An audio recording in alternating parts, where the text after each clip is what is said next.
Well, I've got 10 minutes to spare, so I thought I'd pop in for a little bit of a talk. And why did I write Rampant Damsels? Now, anyone who's on my Facebook page and has seen my posts is going to have seen reference to Rampant Damsels at some time or another. Um, it's a novel. It's the first novel I published. It wasn't the first one I wrote, but it was the first one I actually published. But it's more than a novel, it's a series of novels. There are 6 of them now, and the 7th nearly finished. But this first one was special, and you've maybe seen the artwork popping up on my page of all the different characters and so on. There's a whole stable of them there now. Well, what is it? It's a fantasy novel. I can't say heroic fantasy, but fantasy anyway, elves, dwarves, that sort of thing. And it's comedy, it's humorous, and it's filthy and smutty and depraved, because all of these things go together in my mind. And of all the books I've written, if anybody wanted to really know me, it's the Damsels novels which you'd go to. They are much more expressive of my character, the things I like, the things I laugh at, and I laugh a lot. I'm a character who loves to laugh. And the level of my humour is pretty down there, and they're full of bad language, and they're screamingly funny, I think. I'm not ashamed to say that when I read back over them, bits I wrote years ago in the early ones, and have completely, although I remember the story, the actual wording has long escaped my memory. I find myself laughing out loud and at my own audacity in writing this tribe. But I love them. They're the longest books I write. There are some of the Apophis Club series which are thicker. The Damsels books generally come in at between 300 320 pages, but these are solid text. There's no tables, no diagrams, nothing of that sort to take away from the prose. And even if I do blow my own trumpet, I think I'm a damn good writer. But the book started with a game, and that's probably not surprising. You think, well, fantasy, you're probably going back to fantasy role-playing, Dungeons and Dragons and all that, and that's right in a sense. But this was a specific type of game that we used to have back in the last century, called Play by Mail. And it was a kind of role-playing game which was played through the postal service. One person would devise the world, the scenarios, and other players would write in with what they want to do to explore it. They'd interact with me and with each other, and the post would go back and forth, and the stories would develop. And I had folders and folders of this stuff. I don't have it anymore because when for employment reasons I just couldn't do it anymore. But I passed running of the game on to somebody else, and so he got all of the archived material so he could keep running it. And I don't think it ran for much longer, but it did for a while.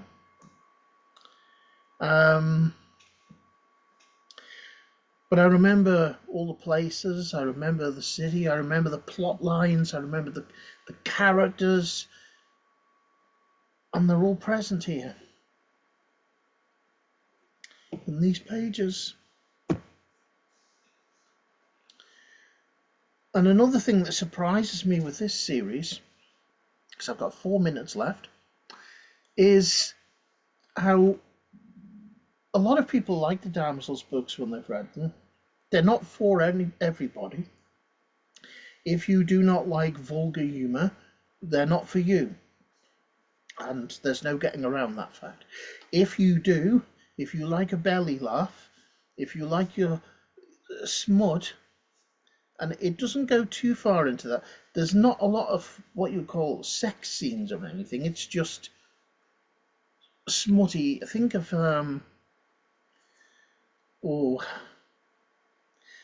it's not porny. It's not a pornographic novel. It's a filthy comedy novel. But you know, when you look at them all, the majority of people who've given me feedback and good reviews and so on for the Damsels novels have been women. And I wondered why that was. But as I thought about it, you know, although the clues in the title, Damsels, the main characters are nearly all women of various forms. There are elves, sort of semi-giantesses, all kinds of types in there, but they're women. And some of them are quite monstrous, they're exaggerated, they're overblown. But even so, they're not the object of ridicule. Some of their attitudes and so on are outrageous, but they win through. They are the heroes, you know, the heroines of the book. And on the flip side, all of the male characters, without exception, are sad, pathetic losers who don't know they are. They don't think they are. It's just absolutely self-evident that they fail at pretty much everything they try to do, and they usually end up getting unpleasantly trounced in one way or another. So, yeah, it does have a very strong female readership, which is something I'm very glad about, actually. And there are some appalling characters in there, and a lot of returning characters, because, as I say, it's a series of books, and they've gone all sorts of places. There are currently 4 main core books published and a 5th on the way, and there are 2 side projects. There was Old Bobby Bob's Campfire Tales for Kiddywinks, which is my attempt to write a Damsels book which contained no swearing and would be just about suitable for children, and I think I managed it, and it's actually a really good book. There's some good stories in there. That one's a collection of anecdotes told by this old codger to kids around the campfire rather than a novel, but it does have a sort of flow story through it, an arc running through. And the other one was Starship Damsels, because in one of the main books they're passing through different realities and find their alternate selves on a starship, a sort of Star Trek scenario, and that was just one chapter in that book, and then they got back to their own world. But I thought it was worth exploring those alternate characters further, so there's a Starship Damsels came about, and there'll be a sequel to that at some point as well, because that ends not on a cliffhanger but with a new problem to sort out. They get back home, but there's a new problem to sort out. So it's a it's a tremendous series. It's a funny series. The artwork that I keep posting expresses the characters and the world perfectly. That's why I've gone for that style. It's slightly overblown, over colourful, over cartoony, and yet there's sort of a depth of realism there. But yeah,